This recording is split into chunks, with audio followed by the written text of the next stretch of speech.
Speaking of the work, starting Thursday night, Flako turns into Elmo in a play called Furry or La Furia. And William Burke, the man who wrote it and is directing it, is here to tell us how Elmo got the lead role in his play. Well, it started at probably 2007, 2008. I was working up in Times Square, and I read an article about a Cookie Monster got stabbed by another Cookie Monster as a part of a turf war, and I felt that that said, beyond the imagery that made it cartoonish, it also made it kind of deeply tragic of what people have to dress up as and be in order to feel like they have to make a living and be who, you know, and do what they have to do. So if that's where how they felt like they have to do, being it, you know, if your last breath is being stabbed as a Cookie Monster, like how did you get there and what were you trying to do? Right. That's also like deeply New York, right? And like tells the story of so many of our immigrant populations that come in and just try to kind of hold on to a block, hold on to their territory before this next group comes in, and it's hard to kind of let people in, right? And it started right when the mayoral administration had started the kind of city planning where they had taken away, you know, a lane, and they put the zones, and it was before they put the zones. This was like before it was, you know, it was when it was the Wild North, whatever you want to call it, the Wild West 40s.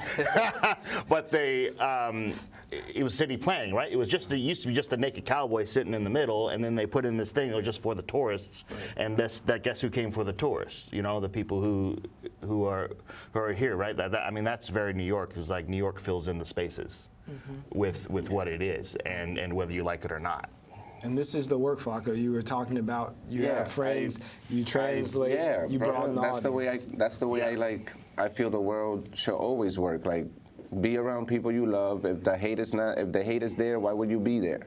How did you find William and this piece and get involved? We've actually been working in the same theater company for like 4 or 5 years, and we worked on a piece.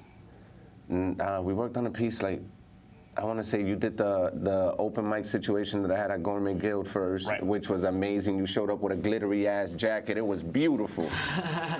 It was amazing, and read this amazing piece, and I was just like, oh my God, this is the first playwright I have in my open mic, so this was great. And then we did something at the Bushwick Starr. I don't really remember what. We met naturally in a mixed bill called Bushwhack, which was, it used to be for Bushwick artists, and they just put us in different things. And he showed this documentary about gentrification. I showed a piece. I was like deconstructing the Robert Johnson myth. And it still in Bushwick, though. Still in Bushwick. Tell us about the show so we can get out of here. So it's the growth in the neighborhood, right? The neighborhood is changing a lot. So we're able to bring in theater that is well produced and actually has a backing and well marketed, and a company that treats Latino work just like American work, right? Yeah, so opening it up to from wrote in English, performed in English originally, and then we open it up into Spanish as a way to expand it and make it